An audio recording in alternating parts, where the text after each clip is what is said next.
Velkommen til episode 2, hvis man kan sige det på den måde, af rankings-trøjerne til EM.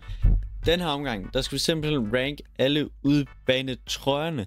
Det bliver noget fedt noget. Indtil videre, så kan jeg se, hvid, det er en meget populær farve ved udbanetrøjerne. Ligesom at rød, det var meget populær ved hjemmebanetrøjerne. Så der kommer til at blive noget at kæmpe for der. Men lige inden videoen den begynder, så må jeg huske, smid et like og subscribe, fordi det vil hjælpe mig rigtig meget. Jeg har ramt 210 subscribers, og det er 1000 mange gange. Glad for, at I vil subscribe. Men til at starte med, så har vi simpelthen Hollands hjemmebane, eller udebane, tror jeg hedder det. Og den kan faktisk en smule, synes jeg. Men alligevel, så er der også et eller andet, der siger, nej, den er altså ugly. Derfor, så smider vi den ind på en B'er til at starte med.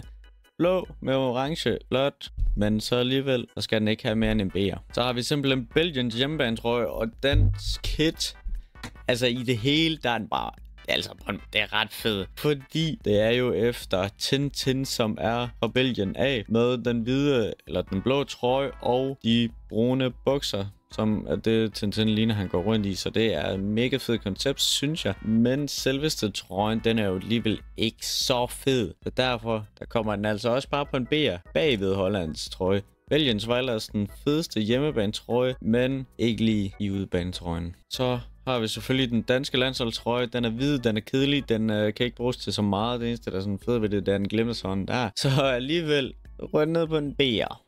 Altså han ser, den er ikke på vej til at være grim. Den er bare kedelig kun. Der er ikke så meget at sige der. Den ligner meget den røde. I rød, der synes jeg, det er en fed trøje. Og i hvid, der synes jeg bare, den er kedelig. Det er jo, hvad det er. Så har vi simpelthen Skotlands. Og man skulle tro, at den hjemmebanetrøjen var grim. Så har du ikke set udebanetrøjen. Det er nok en af de mest mærkelige og grimmeste trøjer, jeg har set i hele min fodboldtrøjes lookalike karriere. Den er godt nok grim, synes jeg. Altså sådan lyseblå og sådan en slags lilla og sådan noget. Det er bare lort.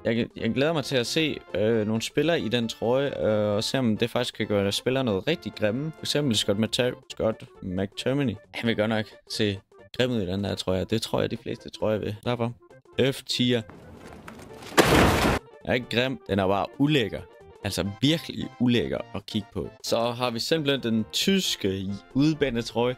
Enten er man til den, eller så er man ikke. Den ligner sygt meget, synes jeg, AC Milans pinke trøje også, de havde i en sæson. Jeg kan ikke huske, om det er den her sæson, eller sidste sæson, hvor de også har sådan pink, lilla, blålig trøje. Men jeg synes faktisk, at den er bedre end AC Milans, og jeg kunne faktisk godt lide AC Milans trøje, så enten er man til den, eller så er man ikke, og jeg er fuld til den. Den skal på en A-tier. Sidste video på hjemmebanetrøjerne, der var Tysklands altså også på en A-tier den var vist nummer 3 i A-tieren, og de gør det altså godt igen. Jeg synes, Tysklands trøje, de er mega gode i år. Det her, det er simpelthen Serbiens trøje, skulle jeg meget gerne mene.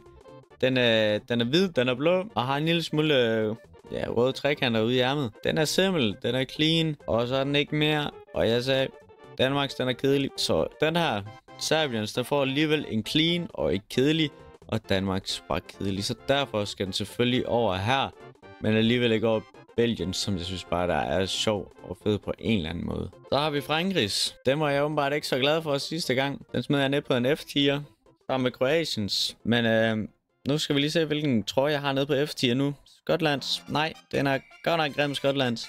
Og derfor kan Frankrig selvfølgelig ikke komme så langt ned.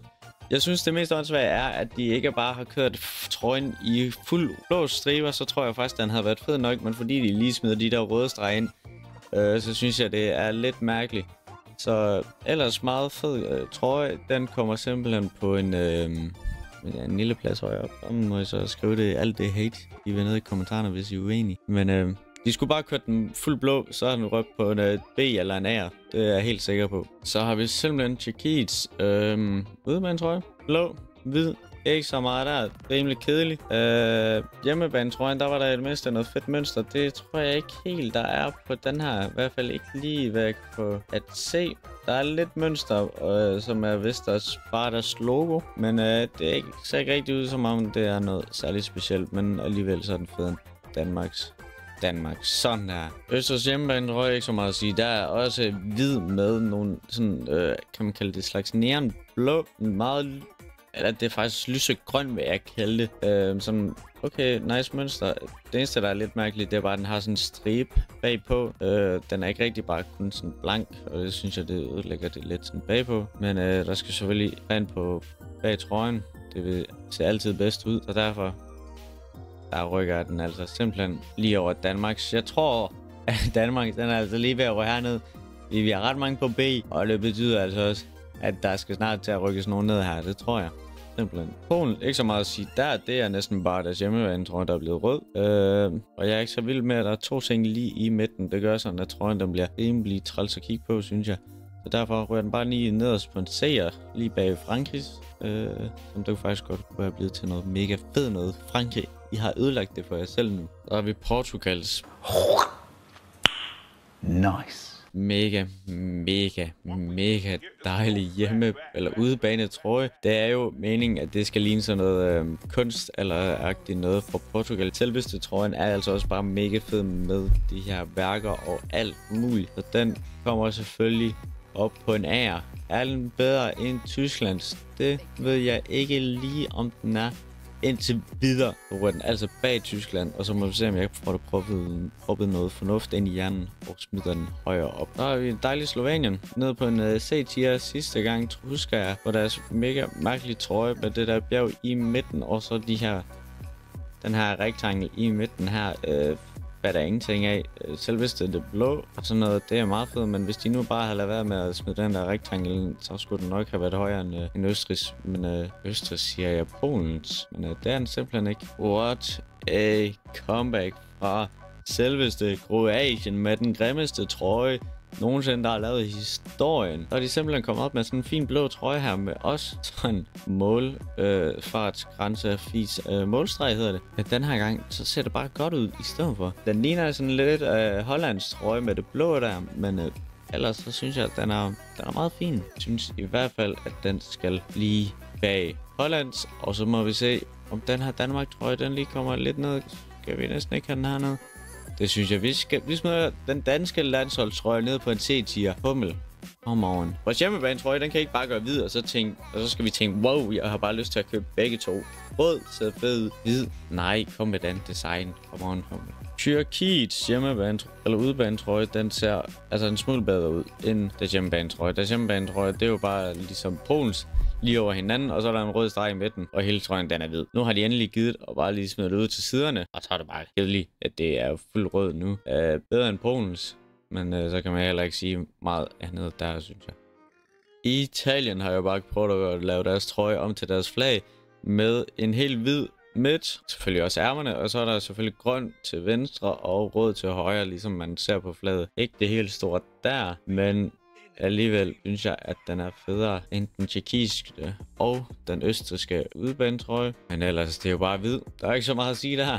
Ikke så meget at sige mere til Schweiz heller ikke. Det er bare en hvid basic trøje, hvor der er Puma-logo i midten og et eller andet til venstre. Ja, der var ikke så meget at sige. Der var sådan en ring i trøjen, men det betyder jo ikke rigtigt, at det er en fed design. Ret kedelig. Så den smider vi selvfølgelig over. Polens igen. Polens, det er altså en af de allernederste, man kan komme til. Som er faktisk ikke er F-tier, ligesom den skottiske. Den er der sgu ikke nogen, der kommer ned til. Det tror jeg i hvert fald ikke. Eller er der? Så har vi Slovakiets udebanetrøje i blå. Der synes jeg, den fungerede ret godt med sådan små røde detaljer. Som deres logo, men i bare hvid, der er det altså mega kedeligt at kigge på. Og det er faktisk der, hvor at jeg smider den lige over Polens. Og lige bag ved den trøje, vi lige har rated. Der er ikke så meget at råbe hurra for. Så har vi Spanien. Sidste gang sagde jeg, man kan bare kigge på den her trøje. Altså selvfølgelig hvad deres hjemmebane trøje. Og så ved du, at det er Spaniens. Hvis man fjerner logoet. Nu har de simpelthen lavet en målmandstrøje som en udebanetrøje. Det er da godt nok en grim trøje at kigge på. Og mig, der sagde, at der ikke var noget værre end skotlandsk. Men så kom jeg lige til at kigge på den. Så er det altså 2 trøjer. Jeg tror, er det faktisk den skottiske, der er den bedste af de her 2.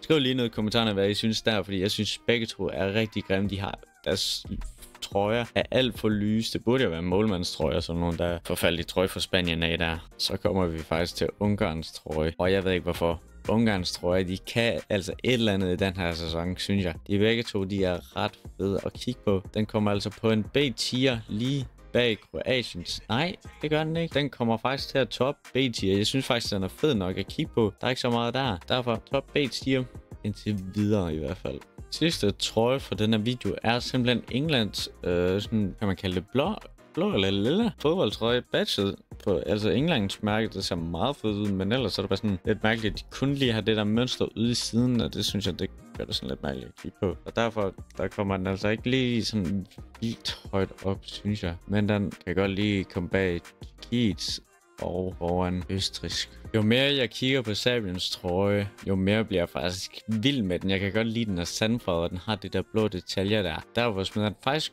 foran Holland. Den er faktisk kommet foran Holland, Kroatien og Belgien, og lige bag Ungarns. Ungarns, den kan altså et eller andet. Der er bare et eller andet over den, der er fed, synes jeg. Men jeg tror simpelthen, at det her bliver de officielle rankings her. Der er ikke nogen trøjer, jeg tænker, wow, crazy fed trøje. Men der er selvfølgelig nogen, jeg tænker, mega fede trøjer ved.